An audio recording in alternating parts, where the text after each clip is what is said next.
नमस्कार दोस्तों, मैं हूं शिवम पांडे और आप सभी का स्वागत है आपके अपने चैनल ट्रिक पॉइंट में।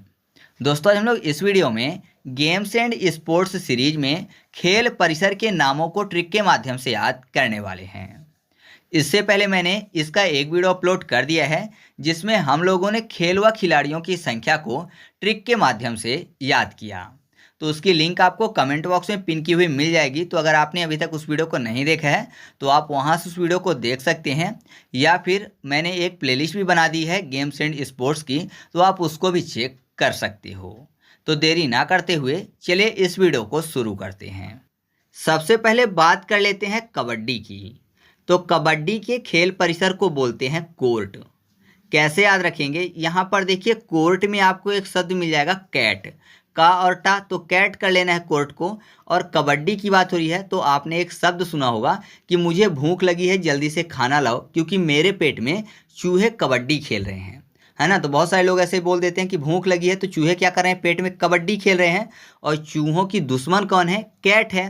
तो आप ऐसे याद रखिएगा कि चूहे कबड्डी खेल रहे हैं, लेकिन जैसे ही अपने दुश्मन कैट को देखेंगे तो शांत हो जाएंगे। तो याद रखिएगा कि कबड्डी के खेल परिसर को क्या बोलते हैं? कोर्ट बोलते हैं।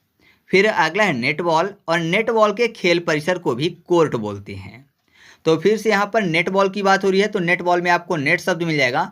और आपको पता है नेट मतलब जाल होता है ना। नेट मतलब क्या होता है? जाल होता है।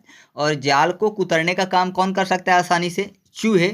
और मैंने आपको बता ही दिया कि चूहों की दुश्मन कौन होती है? कैट होती है। तो कैट से आपको याद हो जाएगा कोर्ट। तो याद रखिएगा कि नेटबॉल जो है इसके खेल परिसर को क्या बोलते हैं? कोर्ट बोलते हैं। नेक्स्ट है बैडमिंटन, जिसके खेल परिसर को कोर्ट ही कहा जाता है। साथ ही साथ हैंडबॉल के खेल परिसर को भी कोर्ट ही कहा जाता है।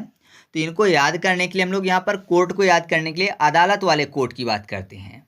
तो देखिए क्या लिखा हुआ है, बैडमिंटन में आपको शब्द मिल जाएगा बैड। बैड मतलब बुरा। तो मान लीजिए कोई बहुत ही बैड व्यक्ति है, मान लीजिए बैड है मतलब किसी का मर्डर किया हुआ है या फिर चोरी डकैती करता है तो बैड है। तो जाहिर सी बात है बैड इंसान है तो उसको कोर्ट जाना पड़ेगा कभी ना कभी, है ना। तो आप ऐसे याद रखिएगा कि बैडमिंटन जो है इसके खेल परिसर को क्या बोलते हैं? कोर्ट बोलते हैं। फिर है हैंडबॉल। तो हैंडबॉल में आपको हैंड शब्द मिल जाएगा। तो आपको पता है जब किसी मुजरिम को कोर्ट ले जाते हैं तो हथकड़ी लगा के ले जाते हैं, और हथकड़ी मतलब हाथ में लगाई जाती है, हैंड में लगाई जाती है, फिर उसको कोर्ट ले जाते हैं। तो याद रखिएगा कि हैंडबॉल के खेल परिसर को भी कोर्ट कहा जाता है। अगला है स्क्वैश, इसके भी खेल परिसर को कोर्ट ही बोलते हैं। तो यहाँ पर देखिए स्क्वैश में आपको शब्द मिल जाएगा स्क्वैश यानी कैश, ठीक है। केस की बात हो रही है तो जाहिर सी बात है अगर किसी के ऊपर कोई केस लग गया है, ठीक है, चोरी का या फिर डकैती का, तो उसको कोर्ट जाना पड़ेगा, है ना। केस लगा है तो कोर्ट अदालत जाना पड़ेगा। तो याद हो जाएगा आपको ऐसे कि स्क्वैश के भी खेल परिसर को कोर्ट कहा जाता है। फिर है खो खो।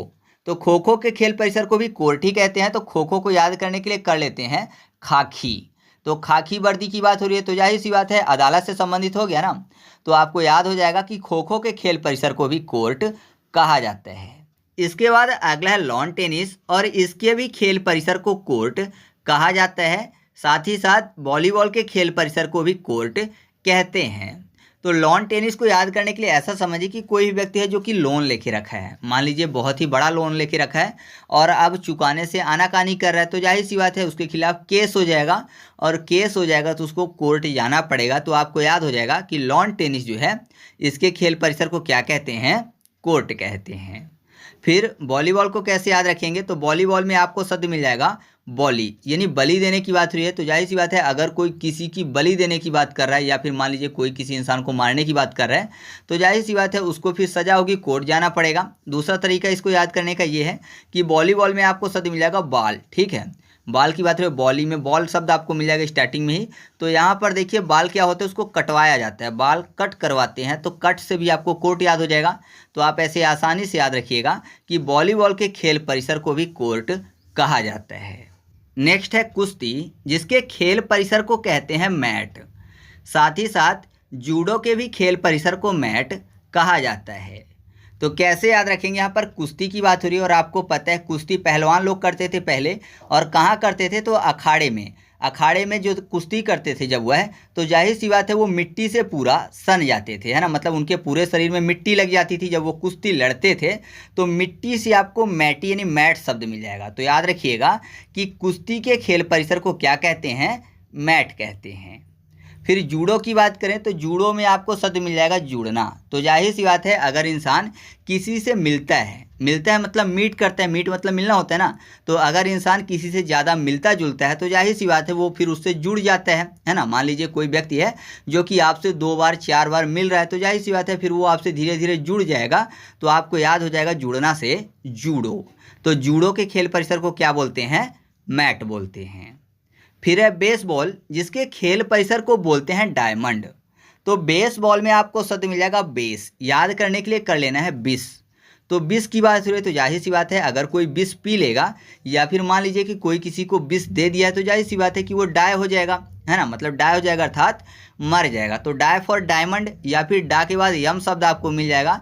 तो ऐसे भी याद रख सकते हो कि अगर किसी को किसी ने बिस दे दिया है तो यम के पास चला जाएगा। नेक्स्ट है घुड़सवारी, जिसके खेल के परिसर को बोलते हैं एरीना।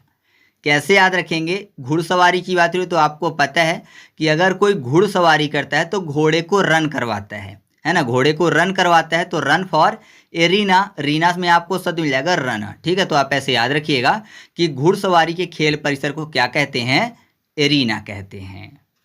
नेक्स्ट है टेबल टेनिस, जिसके खेल परिसर को बोलते हैं बोर्ड। तो टेनिस में आपको शब्द मिल जाएगा टेन मतलब 10 की बात हो रही है। तो आपको पता है कि जो 10 यानी 10 होता है, तो 10वीं कक्षा की बात करें तो 10वीं कक्षा हमेशा बोर्ड होती है ना। 10वीं कक्षा बोर्ड रहती है, फिर 12वीं में भी बोर्ड रहती है। तो बोर्ड से आपको याद हो जाएगा खेल परिसर का नाम। तो याद रखिएगा टेबल टेनिस के खेल परिसर का क्या नाम है, बोर्ड है। नेक्स्ट है तैराकी, और तैराकी के खेल परिसर को बोलते हैं पूल या फिर स्विमिंग। तो आपको आसानी से ये तो याद रहेगा, इसको ट्रिक से बताने की ज़रूरत ही नहीं है ना, सबको पता है। फिर अगला है एथलेटिक्स, जिसके खेल परिसर को बोलते हैं ट्रैक। तो यहाँ पर देखिए एथलेटिक्स में आपको शब्द मिल जाएगा ट्रिक्स, याद करने के लिए कर लेते हैं ट्रिक्स, ठीक है। ट्रिक्स मतलब बहुत सारे ट्रैक, और यहाँ पर बहुत सारे ट्रैक मतलब ट्रक शब्द मिल जाएगा, तो ट्रक से आपको ट्रैक याद हो जाएगा। तो याद रखिएगा कि एथलेटिक्स के खेल परिसर को क्या बोलते हैं, ट्रैक बोलते हैं। फिर अगला है गोल्फ, जिसके खेल परिसर को बोलते हैं कोर्स। तो ये तो जब इंसान बोलता है गोल्फ, तो जैसे मैं बोलता हूँ तो हमेशा मैं गोल्फ कोर्स बोलता हूँ। तो आप भी अगर ऐसे बोलते होंगे तो आपको ट्रिक से बताने की ज़रूरत ही नहीं है।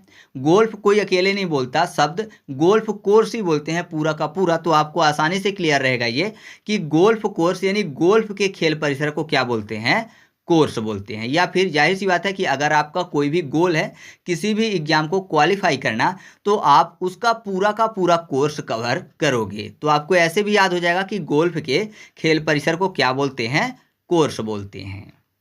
फिर अगला है मुक्केबाजी, जिसके खेल परिसर को बोलते हैं रिंग। तो मुक्केबाजी में मुक्का शब्द आपको मिल जाएगा। तो जाहिर सी बात है अगर कोई किसी के मुंह पे मुक्का मारेगा तो उसके हाथ में जो रिंग होगी, है ना, मुक्का मारने वाले के हाथ में अगर रिंग है तो जाहिर सी बात है कि रिंग का निशान छप जाएगा, है ना। तो आप ऐसे याद रखिएगा कि मुक्केबाजी के खेल परिसर को क्या बोलते हैं, रिंग बोलते हैं।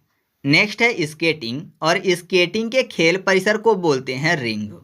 तो कैसे याद रखेंगे, यहाँ पर देखिए केटिंग शब्द आपको मिल जाएगा। तो याद करने के लिए कर लेते हैं केटरिंग। केटरिंग आपको पता है एक सर्विस होती है ना, खाना परोसने जैसी। तो केटरिंग होती है, शब्द केटिंग नहीं केटरिंग। तो केटरिंग में आपको रिंग शब्द भी मिल जाएगा और केटरिंग में आपको स्केटिंग भी मिल जाएगा। तो याद रखिएगा कि स्केटिंग के खेल परिसर को क्या बोलते हैं, रिंग बोलते हैं। फिर अगला है बाउलिंग, जिसके खेल परिसर को बोलते हैं एली। तो बाउलिंग में अगर आप ध्यान से देखें तो आपको शब्द मिल जाएगा बाउलिंग, ठीक है, बाउलिंग। तो यहाँ पर आपको ऊ और ली में के बीच में आपको शब्द मिल जाएगा बाउलिंग, ठीक है, ए ली। तो बाउलिंग बा एली, एली यानी खेल परिसर। तो याद रखिएगा कि बाउलिंग जो है उसके खेल परिसर को क्या बोलते हैं, एली बोलते हैं।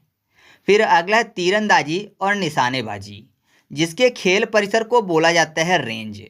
तो ये तो आसानी से क्लियर हो रहा है, क्योंकि आपको पता है निशानेबाजी कितने में होगी, जितने में रेंज होगी, है ना। जाहिर सी बात है, अगर आप गन से निशाना लगा रहे हो तो जितनी रेंज होगी उतनी ही दूर आप लगा पाओगे।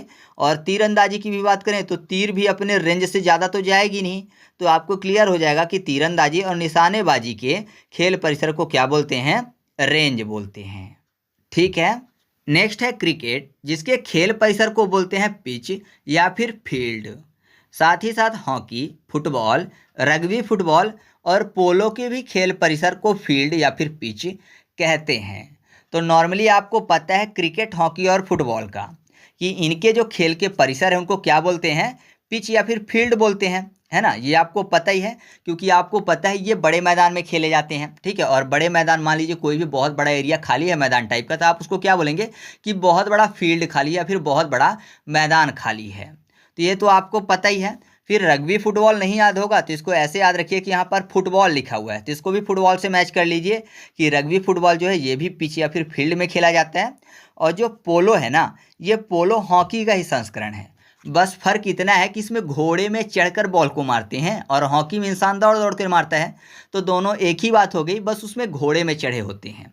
तो ये यहाँ से क्लियर हो जाएगा कि cricket, hockey, football, rugby football और पोलो के खेल के परिसर को क्या बोलते हैं, पिच या फिर फील्ड बोलते हैं, क्योंकि इसके लिए बहुत बड़ा एरिया चाहिए, है ना। तो इस तरीके से अपना यह टॉपिक कंप्लीट हुआ। आपको वीडियो कैसी लगी कमेंट करके बताना है। अगर आपको वीडियो अच्छी लगी हो तो वीडियो को लाइक कर दीजिएगा और दोस्तों के साथ भी शेयर कर दीजिएगा। तो चलिए मिलते हैं अगले वीडियो में, तब तक के लिए जय हिंद।